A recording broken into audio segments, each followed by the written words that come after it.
होते अगर अवकाश होता। अवकाश नहीं है, इसलिए वो लोग अपनी एक दिन की झाड़ी इनकम नहीं छोड़ सकते, क्योंकि जिसने भारत का संविधान लिखा आज उसके महापरिनिर्वाण दिवस पर अवकाश नहीं होता।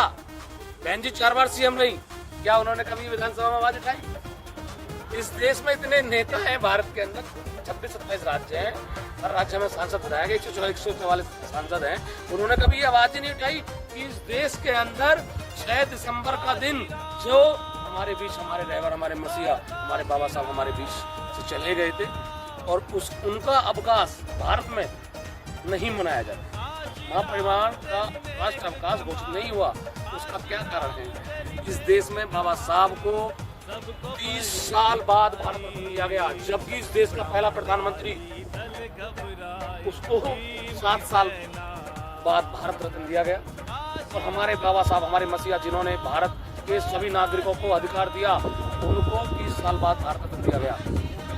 आज हमें बड़े दुख के साथ कहना पड़ रहा है कि जिस मसीहा की हम 6 दिसंबर के दिन के रूप में मना रहे हैं, महापरिनिर्वाण दिवस के रूप में मना रहे हैं, उनका भारत में राष्ट्र अवकाश घोषित नहीं है। आज कोई छठ पूजा हो, कोई भी XYZ तो हो, तो उसको अवकाश दे देते। सर्दी का मौसम आ जाता है तो अवकाश हो जाता है, और भारत के संविधान निर्माता का 6 दिसंबर में अवकाश नहीं है। बताइए, आज के दिन की राष्ट्र अवकाश घोषित होना चाहिए। ये आवाज भारत में सभी भारत के मूल निवासियों को बता देना चाहता हूँ कि आप इसके लिए आवाज उठाइए। हमें ये आवाज उठानी होगी, अपने नेताओं से पूछना होगा सवाल। तुम हमारी वोट के लिए हमारे पास आते हो और हमें यूज करते हो और चले जाते हो, क्या कभी हमारे मसीहा के अवकाश के लिए तुमने आवाज उठाई? क्या हमारे हक अधिकारों की? अभी देखो EWS के फॉर्म 1 दिसंबर में निकलते थे, आज तारीख है 6, अभी तक फॉर्म नहीं निकले। हमारे बच्चे, हम गरीबाई में सरकारी स्कूल में पढ़ाते थे या प्राइवेट स्कूल में पढ़ाएंगे तो EWS के उसमें, और अभी 6 तारीख है, अभी वो फॉर्म नहीं निकले। ये सरकारें किस तरीके की व्यवस्था लाना चाहती है भारत के अंदर? जो हर राज्य की सरकार है वो EWS के फॉर्म अभी 6 तारीख हो गई, अभी निकले नहीं है। हमारे बच्चों का एडमिशन होगा जब तो अच्छे स्कूलों में पढ़ेंगे। आप प्राइवेट स्कूल तो बंद करा रहे हैं। अगर हम लोग प्राइवेट स्कूल में अपने बच्चों को पढ़ाना चाहते हैं तो उसमें हमें एक सुविधा है जो संविधान में है, वो EWS राइट ITI के फॉर्म भरो, अपने बच्चों को उसमें आप आपकी 1 साल की इनकम, 1 लाख की इनकम के अकॉर्डिंग आप अपने बच्चों को दाखिला करा सकते हैं भारत के किसी भी स्कूल में। वो आपके एरिया के अकॉर्डिंग डिपेंड करता है, 3 किलोमीटर के बारे। अभी वो फॉर्म नहीं निकले, जो सरकारें हमारी शिक्षा खत्म कर रही है। हमारे नेता चुप बैठे, हम कहते हैं कि भाई हम बहन जी ने प्रोग्राम लगाया, इसमें नहीं जाएंगे। हम चंद्रशेखर भाई का होता तो उसमें जाएंगे। हम किसी पार्टी या संगठन से पहले इस भारत के मूल्यवासी हैं, और भारत का मूल्यवासी होने के नाते हमारा फर्ज बनता है कि जो मिशन बाबा साहब हमारे लिए कह के गए थे, उस मिशन पर चलना होगा। आज जो राजनीतिक पार्टी, राजनीतिक संगठन अपने आप को, मैं किसी भी पार्टी या संगठन का विरोध नहीं करता, ना जाने बहुत सारी पार्टियां, उनके 1 लाख संगठन, पर वो मिशन के लिए काम कर रहे हैं। उनका भारत में RSS एक सबसे बड़ा संगठन है, आजादी से पहले का संगठन है, उसके ना जाने हजारों संगठन काम कर रहे हैं, पर उनका एक ही टारगेट है। क्या हमारी राजनीतिक पार्टियां, क्या वो उनका टारगेट ये है? और है तो 70 साल बाद भी हम लोग कहते हैं कि यार हम लोग गरीब है। हम गरीब क्यों रहेंगे जब हमारे बाबा साहब ने हमारे लिए संविधान लिखा और हमारे लिए इतने अधिकार लिखे, शिक्षा में अधिकार, एजुकेशन में अधिकार, सरकारी नौकरी में अधिकार। हमारे लोग सत्ता में तो गए, विधायक, सांसद, मंत्री तो बने, पर उन लोगों ने कभी भी हमारी आवाज को बुलंद नहीं किया। वहां अगर वो आवाज को बुलंद कर दे तो आज 6 दिसंबर जिसने भारत का संविधान लिखा उसके लिए अवकाश नहीं है भारत में। क्या कभी किसी नेता ने, सांसद ने आवाज उठाई?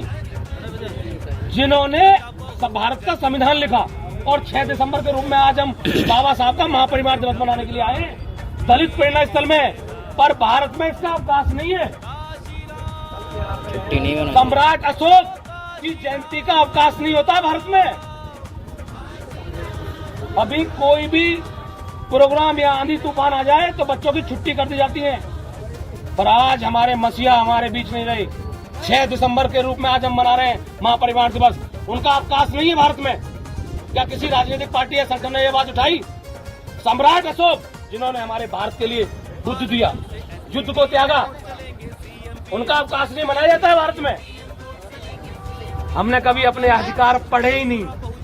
हमने क्या पढ़ा कि राजनीतिक पार्टियों ने हम पे झंडे झंडे उठवाए और जय भीम और जय बहन जी, जय भीम और जय चंद्रशेखर का आवाज उठाई, पर उन्होंने अपने घर भरे। कभी हमारे गरीबों हमारे लिए अधिकार कहाँ मांगे? मांगते तो मांगते इस मसीहा के लिए जिन्होंने भारत का संविधान लिखा।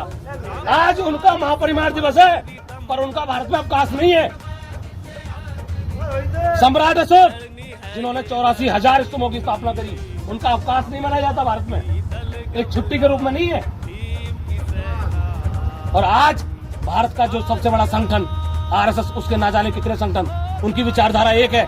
क्या हमारी राजनीतिक पार्टी है, सामाजिक पार्टियां उनकी ये बाबा साहब की विचारधारा के लिए काम कर रही है? अगर काम कर रही है तो देश में जब से देश का संविधान लिखा आज तक कोई दलित प्रधानमंत्री नहीं बना। बात करो, कोई दलित प्रधानमंत्री नहीं बना जब से देश में भारत देश का संविधान लिखा, क्योंकि हमारे नेताओं ने हमें अलग अलग पार्टियों में, अलग अलग संगठनों में अपनी विचारधारा के लिए पढ़ाई।